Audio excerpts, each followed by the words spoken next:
What's up, Weirdo Swarm? You are listening to Podagon Infinity, the podcast that opens the door to all things King Gizzard and the Lizard Wizard. I'm Joe. All right, I'm Spencer, and if that wasn't indication enough as to what album we're talking about today, that is right, we're talking the brand new, newly dropped Flight B741. Joe, I can't wait to get into this bad boy. Woo! Yes, sir. Oh, man, we're so excited. How could we possibly talk about anything else this week? There's a new Giz album, so this isn't going to be like a super deep analysis like our last Fishies episode that we just put out last week, but man, I mean, we can't possibly think or talk about anything else right now. So this is our first reactions, first thoughts about the new album. Yeah, I've driven my fiance crazy listening to this album over and over and over again in the car together over the weekend and just talking about it with friends and just putting thoughts and discussion points out there on the subreddit and on various social media. But yeah, dude, we're going to keep this a little more condensed since we haven't had all that much time to sit with it. And it might be a fun exercise too to later on down the road maybe go into that deeper dive, that more standard album discussion. But we do want to go into first, we want to thank all the listeners who have reached out to us early on. Really does mean a lot, especially at this juncture of the show. We're still just getting our sea legs, just getting the show underway, and so we really do want to give our utmost thanks to those people who have reached out, all the likes, all the comments, and especially those DMs. We've gotten a few of those, by the way, and Joe, you want to get us started with one of those DMs? Yeah, I would love to read the first message we have here. The first one I've got is from Noah G. They sent us an email. Noah says, "Hello, Podagon Infinity. My name is Noah. I saw your post on Reddit the other day, and I decided to give the podcast a try. I really like it. It's awesome to have a podcast about our favorite band. I have a couple of questions for the podcast and for you." Noah's first question says, "Where are you from?" We won't get too specific like that and dox ourselves or anything, but we have no problem telling you that we are from the Philadelphia area, just near Philadelphia. So that's kind of the biggest, most major city that we could use as a landmark. So hopefully that answers the question enough for you. Yeah, Joe, you grew up and spent your whole life here in the Philadelphia area. I myself have spent a couple of different stints here in the region. Total probably about 5 or so years that I've lived here. I'm originally from Washington State, though. I grew up a big Seattle sports fan and a fan of all things Seattle, grunge and coffee, and yeah, all the stereotypes, they're all true. But yeah, I really do love life here just outside of Philadelphia, and yeah, that is where we are both currently located. Noah's next question is there a release schedule? How often do the episodes release? Well, so far, we've done a pretty good job these first couple weeks of putting out one episode a week. So I think we're going to try our best to stick to a weekly schedule, and they've been coming out every Wednesday. So we're going to try to just stick to that as much as possible. And I think with all the albums this band has and everything, and as long as they keep them coming, like we're used to, then we should have no problem doing one a week for a good little while, I think. Yeah, I think it's good to try and establish a set schedule early on, and like you said, Joe, I think we've done a decent job of that so far. Down the road, that might waffle a little bit as needed based on whose schedule gets altered or whatever, but, we're going to do everything we can to pump those out on a regular weekly basis on Wednesdays as we've done so far. Their next question, how did you get into the band? Well, we kind of covered this in the Fishies episode, but I think Noah sent this message before that last episode came out. So in case you didn't listen to that yet or anything, I'll just say it again now. But Fishing for Fishies was my introduction to the band. I had a good friend of mine who told me to listen to that album. I had already known a couple of their songs, but that was the album that really got me into the band. Funny enough, though, the first song of theirs that I ever heard was Vomit Coffin, which it kind of was an inside joke with my friend group for a while where we would just play it and sing along, and then we'd fill in other words to the rhythm of Vomit Coffin, and it just became a whole thing, and we still do it today. So that was the first song I ever heard by them, and I thought it was funny and weird, but I had zero context for the rest of Murder of the Universe or any of their music. So yeah, and I remember, Joe, when you got me into the band, and that's my half of it, by the way, if you did miss out on our episode 0 introduction. Joe got me into the band. We were former co-workers at a plastics manufacturing company. We had lots of time during work to talk and exchange information about our favorite bands and our favorite genres. He got me into Fishing for Fishies first, and then I kind of went from there. I don't remember which album for sure was after that, but Anyway, that's another discussion for another day. But I do remember, speaking of Vomit Coffin, I do remember once I got around to listening to Murder of the Universe that you, Joe, had told me that Vomit Coffin was the first song by King Giz that you'd ever heard. And having listened to that whole album, I just laughed and was like, of all songs, that was the first freaking song you heard? It was pretty random, but I mean, what better intro to such a weird band than just a weird random track like Vomit Coffin? And Noah's final question was, have you ever seen the band live? If yes, are you planning an episode on your concert experiences? So, yes and yes, I think. I have seen the band live once before, as of right now, 2 years ago in 2022, October of 2022, in Philly. And it was great. I loved it. It was an amazing set list. If you look up that set, they played so much crazy stuff. They did a decent amount from, speaking of Murder of the Universe, a decent amount from that and a handful of Polygon Land songs. But at that time, actually, I was a fan of a handful of their albums and some songs, but I wasn't quite the diehard fan I am now. So a lot of those songs at the time of that show, I didn't fully appreciate the way I would if I heard them again now. So it does make me kind of sad that I got to hear so many amazing legendary tracks live and don't quite have a super strong memory of them just because I didn't know all their stuff that well at the time. But on top of that, I am excited to see them again very, very soon. Their US tour is starting this week, I believe, as of when this episode's coming out. It either just started or it's starting like very soon this week.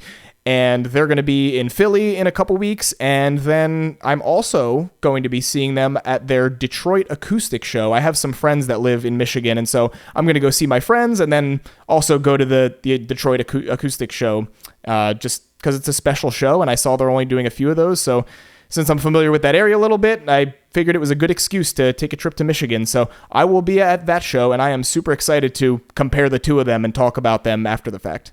Yeah, for sure. And I will actually be at the very same Philly show. Interestingly enough, Joe and I, leading up to our ticket purchases, actually discussed going to the Philly show. We ended up getting our tickets separately, and we won't be attending together, but we will meet up at some point during the show, I'm sure.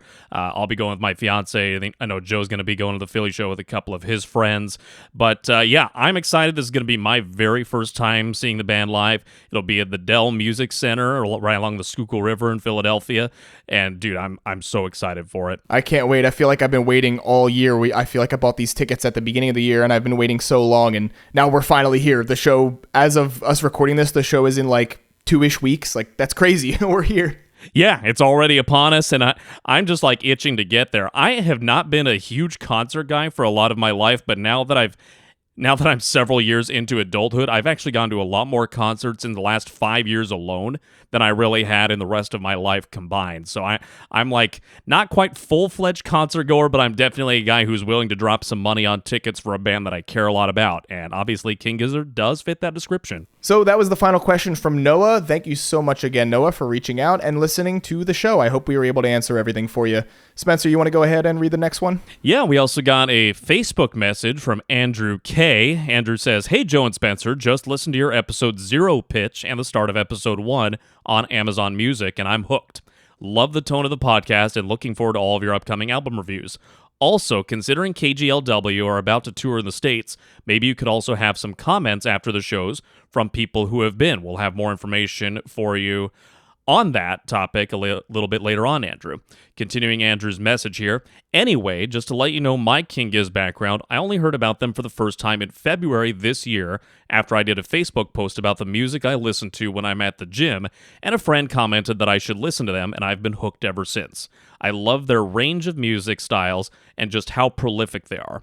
It also seems incredible to me that some of their members have time to produce even more music in their side project bands, such as the Murlocs and Orb. They're actually from my hometown of Melbourne, Australia, so I'm hoping I'll have a chance to see them live one day, but they've been mostly overseas this year. One other positive about this band is that they've really reignited my interest in music. I'm 53 years old and have been pretty much frozen in music from the 70s, 80s, and 90s, so it also feels good to be into a band that's still releasing original music. Anyway, sorry about the long-winded message, but I just wanted to reach out and give you guys some encouragement as you start your podcast. I'm sure it won't be long until you build up a loyal following of regular listeners. Well, thank you, Andrew. Really appreciate that message. And I can say, as once again, the resident cruel millennial on this show, somebody who has been into a lot of music from the 70s, 80s, and 90s, I, as a guy born in the early 90s, for the longest time, refused to shift my musical interests from classic rock, the 70s, 80s, even a little bit of the late 60s, and I stuck out as such a sore thumb among my classmates and people I worked with who were around my age for many years, until I finally started getting into some more modern alternative stuff and eventually into King Giz over the past year. So, yeah, Andrew, I definitely feel you there. Yeah, I'm not too far off in age from Spencer, just a little bit younger, but I grew up on a lot of classic rock as well from the influence of my dad, and so there's always a special place in my heart for that style of music, which pretty recently the band has been doing a lot, especially with this new album, which we're about to talk about in just a minute here. But yeah, as someone that loves every genre of music, that's the biggest thing I appreciate about this band is their willingness to explore and dive into all sorts of different genres and styles, and they never corner themselves into any particular type of music. And you know, I just love it. There's always something new and something fresh, and absolutely feel you on that point there, Andrew. Our final message to read here is just a quick one from George S., who also reached out via our Facebook page. George says, "Are you dudes seeing the band live on any of the upcoming US shows? Got any tour predictions or set list wishes?" Well, we sort of already answered the first part of that. We are going to 2 upcoming shows, or at least I'm going to 2, and Spencer and I will both be at the Philly show, and then I'm also going to the Detroit acoustic show. As far as tour predictions or setlist wishes, I mean, with B741 just coming out, I'm hoping to hear at least a handful of those tracks. I've been loving the album so far, and I assume we're going to hear a bunch of that. I would also love to hear some songs from Fishing for Fishies, which we just talked about that album in our last one, but because that's the album that got me into the band and I didn't get to hear any of those songs the first and only time I've seen them live, I would love a little bit of a redemption there and get to hear some Fishing for Fishies. But other than that, I think I'd also really, really, really love to hear some stuff from Petro. Nothing gets me moving like Witchcraft and Gila Monster and stuff, and I have been loving that album so much for the over a year that it's been out now. So if I get to scream Gila at the top of my lungs with a crowd of a couple thousand people, I will be fully satisfied. Gila! Gila! Yeah, dude, I'm with you. I am so in for that, for all those Petro tracks that they might feature in the mix. They also, of course, as we discussed, they did have a couple of the eventual Flight B741 tracks in heavy rotation on the European leg of the tour. I know there were quite a few performances of Sad Pilot over in Europe, and I remember it being a shock when that wasn't the first single dropped. But anyway, I hope to hear, just like you, Joe, plenty of the Flight B741, some Petro. I am hoping to hear Intrasport at the Philly show. That's been such a bandied about topic as far as a lot of people's set list wishes. I think a lot of people are they've never done that before, have they? No, I don't believe they have, and I think that's been one of the top sought-after songs that people are hoping to see them perform live. And I remember the day that you first mentioned that song to me, Joe, that was before I listened to KG for the first time, and I remember just the way your face lit up and said, "You need to check out this song called Intrasport." And I was just like, okay. I remember it being a particularly noisy day at work as far as the machines that were running. So I felt, okay, I'm going to listen to that on the car ride home. And sure enough, I did. And people probably drove around me in stop-and-go traffic and probably saw my car bouncing up and down just because I couldn't stop jamming to that song. So yeah, I would freaking love to see Intrasport live. Well, at this point, Joe, you want to go ahead and get into our quick track-by-track reflection of Flight B741? Yes. Thank you, everyone, for your messages. And please, if you'd like to have your message read on the show like these fine people, reach out to us on any of our social media pages or via our email. We are Podagon Infinity on all the platforms and podagoninfinity@gmail.com if you prefer that way. Thank you. Let's get on into this thing. Yeah, let's get into the album reaction here, if you will. Again, a little bit more condensed format today. Mirage City, the leadoff track. I'll say very broadly right off the top, this is a strong opener. I will say, though, that it's a little bit deceptive as to what the song is going to do. This one starts off as kind of a hard-rocking riff. You think you're ready to hit the highway, and then it goes into kind of a mid-tempo southern rocker, but I still love it. I think this song's great. You get that steel guitar in there, which I don't think we've heard on a King Giz album yet, and no 70s-esque track is complete without a false ending. I just love that touch. Oh my God, yeah, Mirage City had my attention right away off the bat. Like you said, it starts off swinging, starts off kind of hard 70s rock kind of sound, but then sort of mellows out when the first verse comes in. It gets your attention, but then it kind of eases you in and gives you a little taste of everything that this album is going to have to offer for you. Yeah, and it does a really good job of kind of meandering in a storytelling narrative sort of way, and I think that's what helps it do such a great job of drawing the listener in. So yeah, I think this is a really strong opening track. I'm not sure there would have been a better option for an opening track among these 10 songs.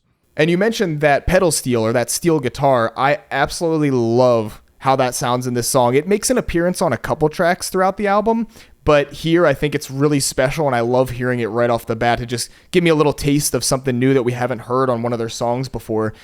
So we knew that this album was going to be sort of an old school blues rock sort of style, which I think the closest thing we had to compare to that, knowing them, is Fishing for Fishies. But they take kind of similar, parts of that style, but do it in a way that even sounds more genuine to like the 70s time period. It's something about the production like really puts me back in time and paints a picture for me. And I just love like the twangy kind of new thing they're doing here with this style, with the pedal steel, and it's almost the flow of the vocals, like the singing has this kind of twangy country vibe to it, which is definitely new for them. So I have more thoughts and things to say about the country sort of thing later on, but right off the bat, it is new, it is fresh, and I'm not a big country guy, but I just love the whole tone of the song. Yeah, I'm the same way in terms of not being a big country guy, but just the tinge of that country flair throughout this record. It's phenomenal. It adds such a different touch, a different taste to the King Giz catalog, and I am so excited to hear more and more of it as we go on in this album reaction. You mentioned that false ending as well. Yeah, that threw me off guard. I was driving, and I remember glancing over to the little screen in my car to see what the next track was after hearing this, and I was like, oh wait, this one's not over yet. And then it just goes into a full-on crazy guitar harmonica shred, just like I love. We talked a lot about the harmonica shredding on our last episode. Like that just, oh man, that just got me so excited and kicked me into gear when I heard the song wasn't over yet. And I love a good, like you said, false ending and just a end of song jam to get us started. Yeah, this album really is Ambrose's time to shine, especially, and we're going to hear plenty more of it in the ensuing 9 tracks. Okay, so from there we go to track 2, Antarctica. I didn't know what to expect from this song based on the title. I assume it had something to do with the boys flying to Antarctica, being that it is a whole sort of flying theme. The speaker of the song is getting away from the heat and going down under to Antarctica to cool off. Yeah, and I feel the lyrics of this one to my core in terms of trying to get out of the heat and cool off. It's August as we record this episode, and this is just the time of year. It's actually become the time of year that I really start to dislike the most. It's just hot, miserable, humid. Weeds are growing taller than the grass everywhere, and it's not my favorite time of year. So this is really kind of the time during the calendar year where a place like Antarctica doesn't sound like the worst. Of course, you say that now, and if you were to go to Antarctica, you'd be feeling pretty miserable. But something that stands out to me is the phrase, "We've got a snowball's chance in hell." And I've heard that phrase in other applications in just regular life over the years, and it's basically just meant to say there's absolutely no chance, because you think, what is a snowball's chance in hell of surviving? A snowball is not going to survive in hell. It just melts immediately.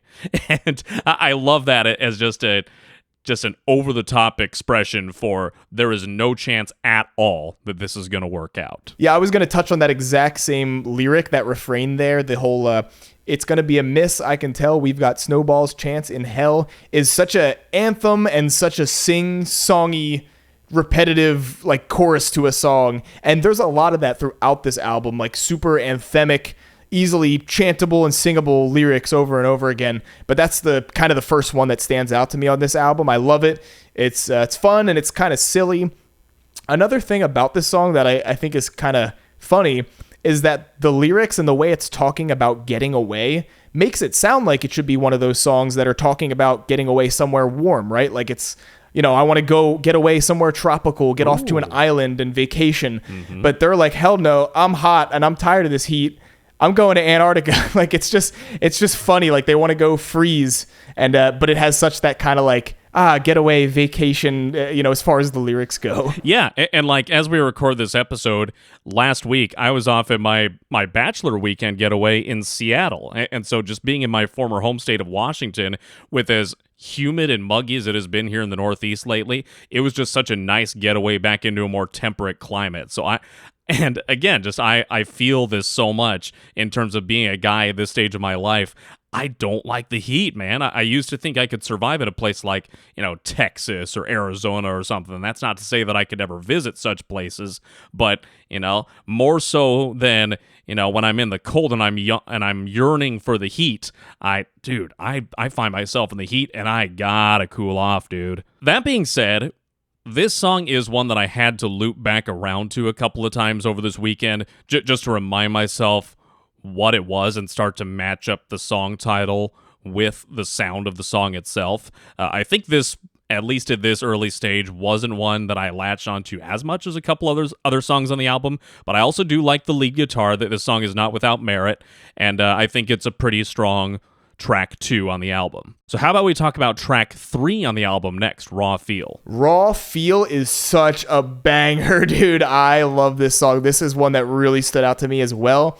It is just a classic jammy-ass tune with harmonica in full shred mode. And the group vocals throughout it are so nice. Make me want to just join along and yell every word with the boys. And that's something that I've been looking for the right opportunity to highlight here in the early going of this episode. The gang vocals throughout this album are just phenomenal. And I think that's another aesthetic that just hammers home the whole texture and the theme of the sort of 70s Southern rock. You heard a lot of that in like, Doobie Brothers or like a Little Feat type of feel. I know those are a couple of the band names that have been thrown around on the subreddit with some of the the bands that this sort of style harkens back to. But just the feel, the raw feel, if you will, of these gang vocals, it just really evokes that 70s heyday of the Southern rock blues. And I do remember with the behind-the-scenes footage that the band shared ahead of the release of this album, that this was one of the tracks that showed them recording. They all had the headphones on and they were up against their microphones recording the vocals to this song, but you couldn't hear the instrumentation behind it. So it just kind of granted this sense of mystery behind what this song was going to sound like in its finished product. And I'm happy to say that I love it, and I think this song was a huge success in the execution. Yeah, that was a big point I was going to make too, is the group vocals are sprinkled throughout this entire album, but this is the first one I think where they really, really shine and stood out to me at least. Just all of the guys chanting together, raw feels for you, feel raw for me. I'm doing it in injustice, but you get what I mean. Yeah, and then that behind the scenes video, I remember this one really stood out to me too, because when I listened to it again, I remembered the footage of them recording this, and specifically Joey singing that part and then everybody else doing the group vocals on top of it. It was a kind of a cool setup they had, recording all the vocals together.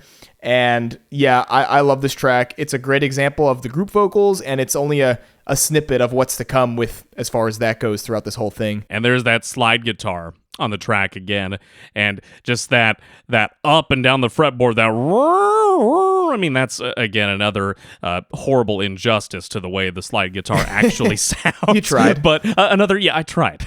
Another classic Southern rock aesthetic is that slide guitar. I think that's really one of the benchmarks of what makes that genre sound the way that it does. So speaking of sliding, I'm going to slide on over to the next track, which the next 3 that we get in a row are the 3 singles that we got before the release of this full album. In album order, of course, starting with Field of Vision, then Hog Calling Contest, and then Lay Risk. Lay Risk being the first one that came out. They came out in reverse order, but album order is those three in that direction. Being that these are the three singles that came out, I feel like we can kind of talk about the three of them at the same time. Of course, Lay Risk was the one that came out first. We've had a little bit of time with that one now, at least enough time for me to memorize every single word and put on a little personal concert for my girlfriend in the car over the weekend with singing every word to that damn song. And I still love it. I love that track. I think it's still a really special standout moment on the album. And I love the other two as well. Lay Risk is still special to me. Hog Calling Contest I like. And Field of Vision is also amazing. That was kind of a sneaky one that just kind of popped out last week, only a few days before the release of the album. That was really a nice little pleasant surprise, but it ended up being one that I listened to several times before the rest of the record, and I absolutely love it. So, Spencer, what do you think about these three tracks? How do they stack up against each other and the album as a whole? Yeah, I think these are three of the stronger tracks on the album for my money, and I think they did a good job of selecting these three for the singles. Le Risk, as you mentioned, is just excellent. It's just that one just gets me rocking like no other does on the album, I think. And yes, we have had some more time to sit with it and become more familiar with it and develop an affinity to it for longer than we have any of the other tracks.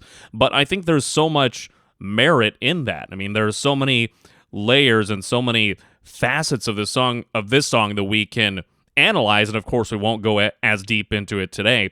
But the uniqueness of the passing the mic approach that they were trying to accomplish on this album, that was really hammered home from the get-go, from the very moment they released Le Risk as the first single. I mean, it goes from, I believe it's Joey to Cavs, then to Ambrose, and then to Stu at the end. The fact that you got four different sections, four different lead vocals, and you got almost like a sampler platter of four different approaches on the microphone there from the guys. It was just a beautiful mishmash, a beautiful collage of what those guys bring to the table when it comes to vocal work. Absolutely. It is a beautiful platter and array of what the different guys are capable in the band and their different styles, their different voices. Each verse is completely different and super unique from the last and from the next. It's just crazy. It's such a wild ride. And the first time I heard it, it just blew my mind, especially hearing Cavs singing on a track for the first time was really, really special. And of course, there's a good few chuckles in there as well. The tip of my tiny prick will never get old for me. Never. As well as my other probably favorite lyric from the song from Stu, which didn't really hit with me as hard until more recently, but nosedive into the ocean, do dangerous shit and transcend is like the sickest and most Giz lyric of all time, dude. Yeah, those stood out to me as well. And I also appreciate just the difference in styles between those two vocals in particular.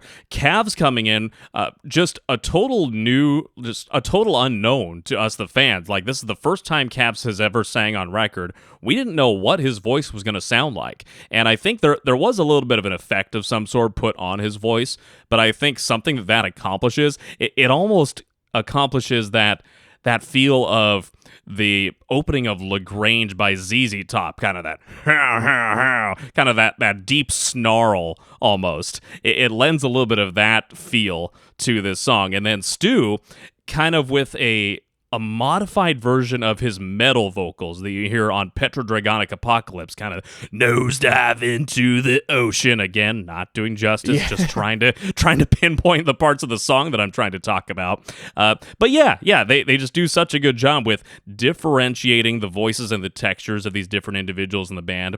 And I know we're going on quite a bit about Le Risk here, and you, Joe, we're talking about the other two singles as well. If I could just say real quick, Hog Calling Contest, the energy of that track is just infectious, and something that I think I mentioned to you or to somebody in the world was it almost reminds me of the South Park theme song, and just in its beautiful chaos and its manic panic beat that it's just so fast tempo, and it really makes it so that you can't help but tap your toe in a way that you're trying desperately to keep up with the rhythm. And then just to contribute a couple of quick comments on Field of Vision, probably one of the more hummable guitar riffs on the album. I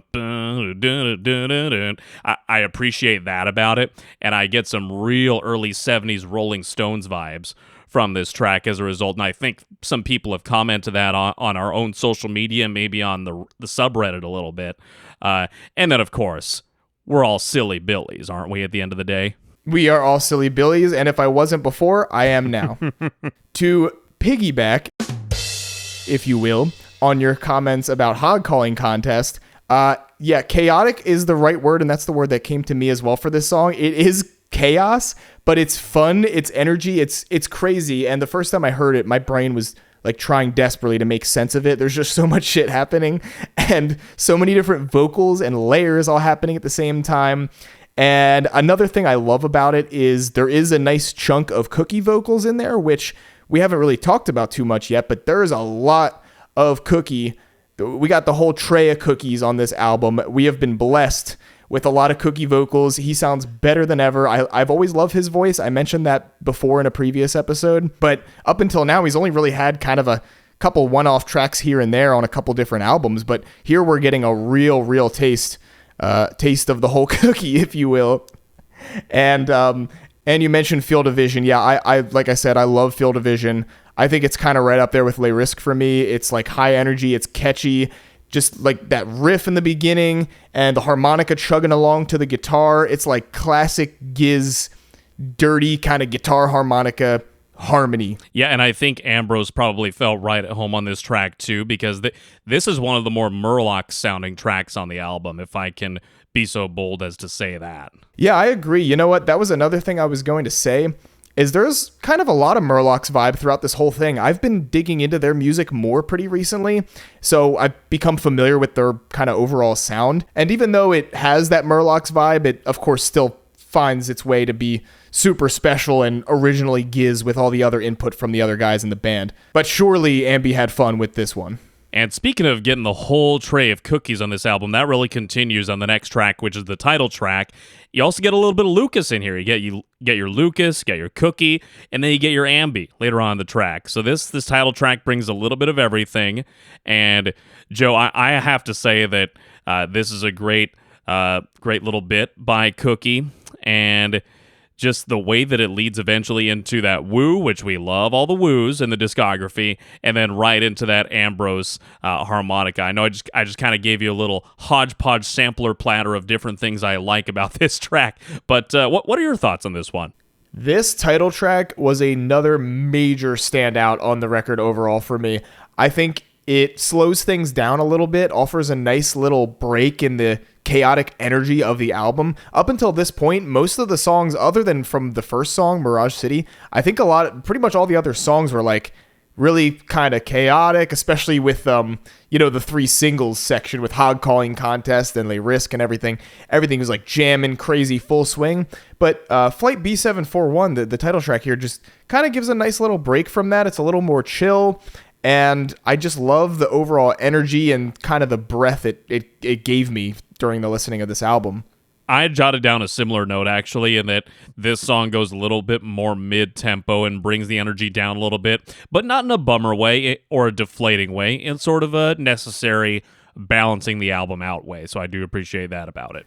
Yeah, and I don't really have any favorite songs yet. I mean, I've only listened to the album all the way through a handful of times, so it's all still new, and that's something I'll have to figure out in time. But this is definitely one that stands out, at least as far as being kind of unique a moment on the whole overall project, especially for the fact that we get vocals from Lucas on this song, which I think is a first in their whole discography. Right off the bat, in the beginning of the song, when I first listened to it, I was hearing this voice that sounded kind of unfamiliar to me.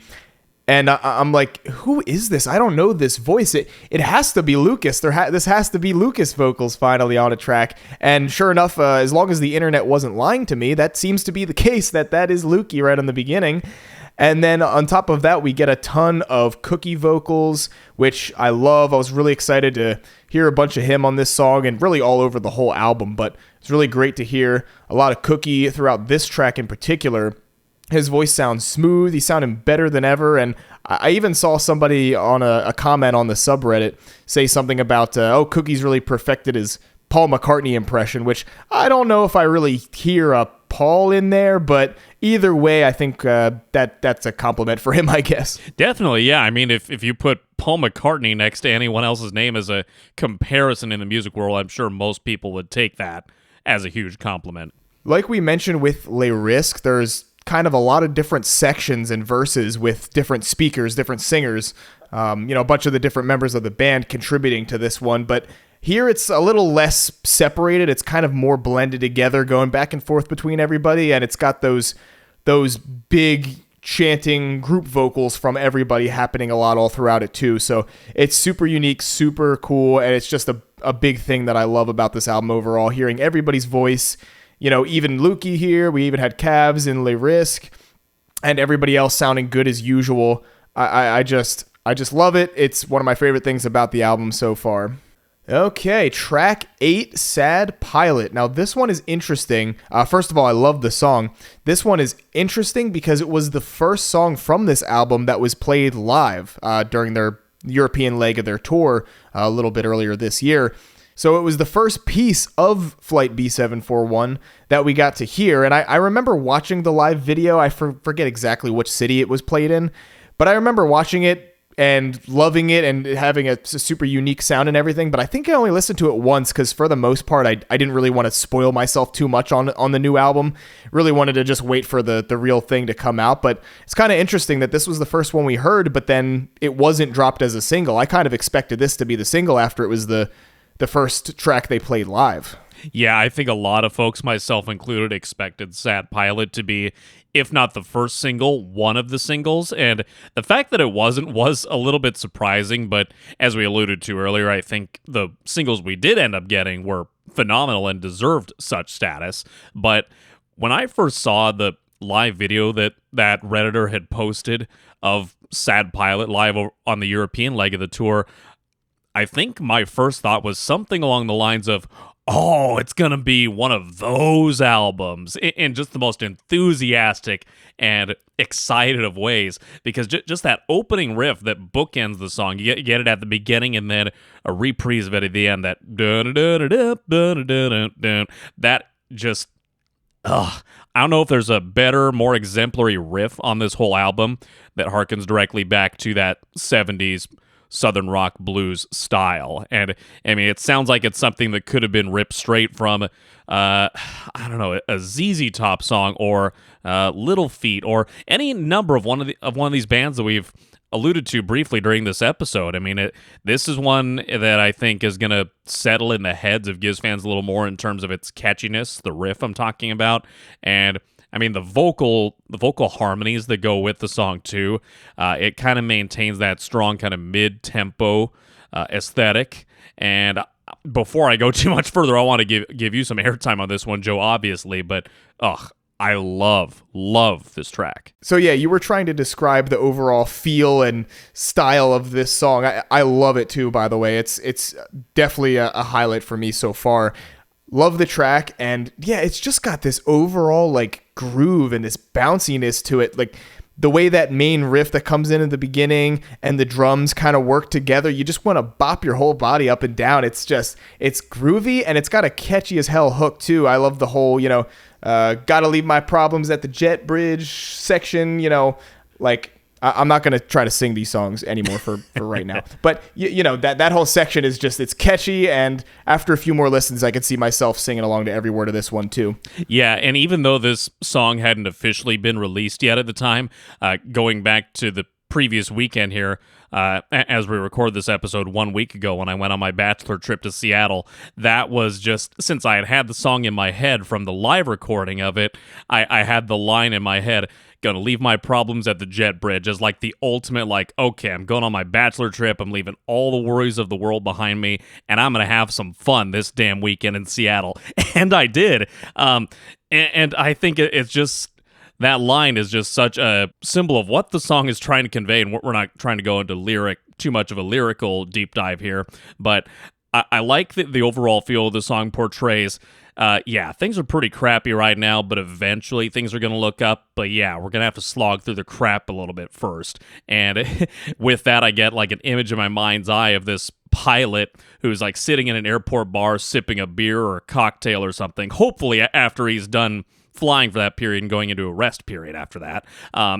Just kind of reflecting on his misfortunes and how life kind of sucks for him lately. But, once we slog through the quagmire here, things are eventually going to look up. I think that's the tone that this song carries. Yeah, you might be right. And I have the lyrics pulled up here as we're talking about each of these songs just to read some standout moments.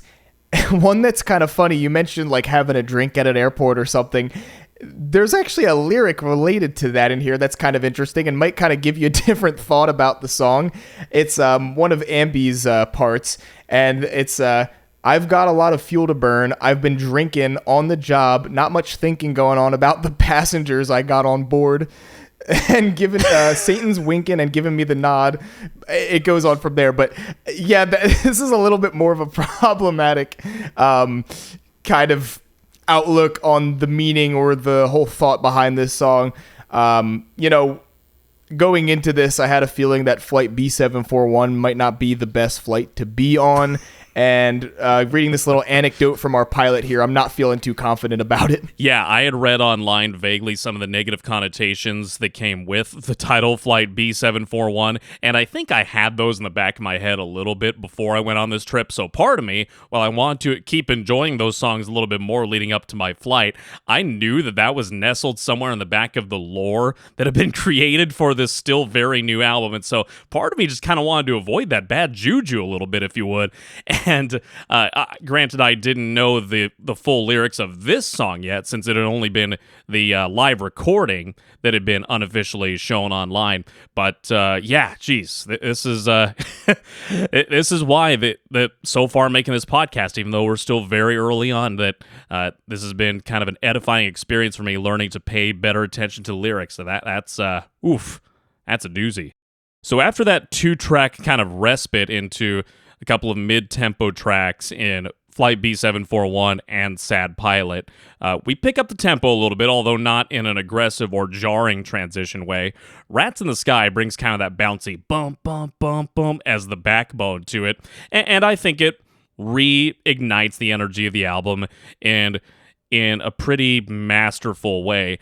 Unfortunately, I have seen on the subreddit that this is not a favorite of a lot of people, and I have to say, I'm on the opposite end of that. This one's fun. I enjoy how this one picks the pace back up, albeit somewhat gently after the mid-tempo tracks, and I just love the revitalized energy it brings after we kind of take a little bit of a chill, semi-rest for the past 2 tracks, and I just love the Scooby-Doo-wop kind of bebop or I guess doo-wop-y lyrics at the end of this song.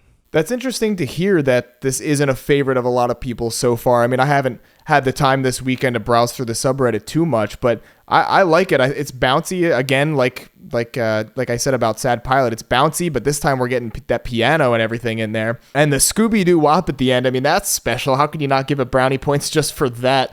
I like how it goes from that part to the last couple lyrics at the end, and then it just like hard cuts off, like just completely hard stops. It sounds like another verse is building up or something, like there's a whole other section at the end, and then it just kind of ends. But I think it's interesting and fun and unique for those kind of reasons. Yeah, I'm a sucker for any seemingly random injection of doo-wop vocals into an otherwise not really doo-wop-y sounding song. I'm the One by Van Halen came calling here. But yeah, this is a fun track, kind of nestled second to last on the album. That is the part on a lot of albums where, some lackluster tracks have a habit of sitting in the grand scheme, but I wouldn't call this one lackluster at all. Again, it's a necessary vehicle for bringing the energy back up, and I think it's a good lead-in to the final track on the album, Daily Blues. So then we go into Daily Blues, the final track on the album, and I like the idea of having an extended blues romp to close out the record, and that opening riff is really evocative of kind of a George Thorogood or a Jim Morrison on Roadhouse Blues. get up in the morning and have myself a beer. Like, it really evokes that kind of, that sort of genre of the blues rock.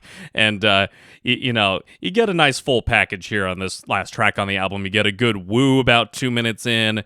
You get that outro, that interesting outro where we're thanked for flying with them on Flight B741. All the band members get a call out. That has to be a first on a Giz album as well. All the members, or really any, mentioned by name, I think. For sure. And as of right now, I wish I had more to say about this track. It's the longest track on the album, and so I feel like I really do need to listen to it more to have a fully formed opinion on it.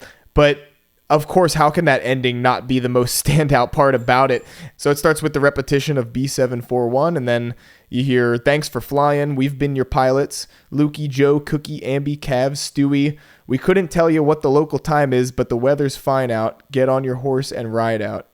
I just, when I was listening to this song, I love the whole track, but this ending, I was listening to it and I was like, oh my God, they're doing like a whole naming all the band members, giving a little thanks for flying with us sort of thing. I don't know that they've ever done something like that on an album, and I just love that. I wish I had more to say, and if you want to add anything else to, other favorite moments from the rest of that song, go ahead. But for me, that's like the biggest thing I wanted to talk about was that ending. Yeah, the last thought I had on this song is the neigh of the horse at the very, very end of the track. Supposedly, that might be hinting at what's to come next. Do you remember, Joe, when Petrodragonic Apocalypse and specifically Flamethrower kind of had that extended outro of Stu singing Motor Spirit over and over and over again, and the music starts sounding a little bit sneakily more electronic under the surface? I think you and I one day pieced together that was supposed to be the sort of low-key, kind of sneaky hinting at what was to come on the next album. Of course, that was going to be the Silver Chord following that album, and sure enough, Silver Chord was just laden with all those analog synths. And I've seen a lot of theorizing on the subreddit and on social media at large that neigh of the horse is maybe a hint of what's to come. Could Giz be putting out a country album next? I'm curious to see. Oh my God. Yeah, Spencer, you read my mind. This is exactly the biggest thing I was excited to talk about with our whole episode here. The first time, so, I was just away for a little weekend trip. It came out on Friday, took a little road trip. I told my girlfriend that we have to listen to this album, and, I'm sorry, but we can't do anything about it. I have to hear the new Giz album. So she endured and listened along to it with me. And we get through the whole thing, and I hear that at the end, I hear the horse whinny. And I was like, wait, no way. Was that the sound of a horse? You just say, get on your horse and ride out, and there was a horse sound. And then, of course, I start theorizing out loud, not even necessarily to her, but just out loud. And she was the one person that had to sit there and listen to it. I start theorizing about exactly what you just said. Like, is this going to lead into like a country album? Because this album has some moments, like we said in the beginning, with the pedal steel guitar and everything. It has some kind of twangy, almost like Southern rock, a little bit of country influence. And so I could totally see them easily transitioning to a full-on country style album from here. And I am, even though I'm not the biggest country guy, I have a little soft spot in my heart for kind of that more old school twangy country. And I am all for it if that's where they're going. Same with me. I would much rather, if this is indeed going to be a thing, I would much rather prefer some of the older school twangy, like Waylon Jennings et al. Sort of country, rather than more the modern, I don't know, I'm not even going to bother throwing out any modern country artist names, but, suffice it to say that is not my favorite side of that genre. But, who's to say? We'll see, I'm sure, in 6-7 months' time, given this band's habits, what we're going to see next. Yeah, and I don't think we're alone with these theories either. I saw people talking about this on the subreddit, and also I think one of the guys, it might have been Stu, there was something in a recent interview where one of them mentioned that the next album they're working on is very closely connected to this one, apparently more so than Petro was to Silver Chord. And of course there was a lot of references to Petro all throughout Silver Chord, specifically the extended versions where there's some repeated lines and sections from songs off of Petro. So if it's even more connected, I think what we have here is maybe almost like a direct sequel, or at least something sort of in that vein where it connects right into it and it's like a second part of the story or some kind of similar thing in a different style. I'm excited. We can't say too much about that now. We just got this album. Let's just be happy with what we have, and we'll get that next one when we get it. But I'm ready. I'm excited to see what happens. Yeah, see, this is why we're suckers, Joe. This is why people like you and me and so many in the Gizverse are suckers. We wait, 7-8 months or whatever it was between albums, and it's like, panic, something's wrong in the Gizverse. There's no output for multiple months. Oh my gosh, what are we going to do? And then all of a sudden we get the new album and it's like, okay, what's next? I think I know what might be next. It's just an insane way of being a music fan, but that I feel like that is so much of the way they intentionally foster the behavior of us, the weirdo swarm, and hey, we wouldn't have it any way else, would we? Not at all. You know what? Yeah, just to make things easier, let's just blame it on them. It's their fault we're like this. Absolutely. Also, the last thing I want to say is just I'm getting fucked up daily is, once again, another catchy refrain, another line that I can't wait to hear everybody yelling together at the upcoming shows. Definitely. So if you listen to our last episode on Fishing for Fishies, we did this little segment at the end called Most of What We Like, where we talked about other music and stuff that we've also been enjoying lately outside of King Giz. This week, we're going to skip it just for the sake of keeping this episode a little bit shorter, hopefully. And also for the fact that most of what we like right now is this damn album. I mean, I'm not listening to anything else for the next couple of days, or at least not anything else that's new that I really have to tell people about. So we'll have to wait till next time when I find some other things to talk about. But yeah, I think you're probably right there with me, Spencer. This is going to be most of your week as far as music goes. This really was like 95% of my weekend listening was this album, and I have no shame about that. It was partially inspired by, trying to be prepared for recording this reaction episode, just feeling like I wanted to know, how I felt about the various songs and some of the quick points I wanted to hit on, but also just the fact that its energy and its sound is so infectious and so enjoyable, and it sounds like we're far from alone in the level to which we're enjoying this album so far. Of course, sometime in the future, we're going to be talking about this album again, doing a deeper dive, just like we did on the last one with Fishies, and like we're going to do with all other albums eventually. But yeah, for now, I think that's pretty much it. If you don't have any other thoughts on it, Spencer, I think we can go ahead and wrap this thing up for today. Yeah, man, let's wrap this bad boy up. But first, before we go, we want to remind you, if you're not already, to give us a follow on social media at Podagon Infinity on all the major platforms. And if you have a question, comment, criticism, anything of that nature, you can DM us, or you can always email us, podagoninfinity@gmail.com. This has been the reaction to Flight B741. Thanks for flying with us. I am Joe. I'm Spencer. Later, Gators. Woo!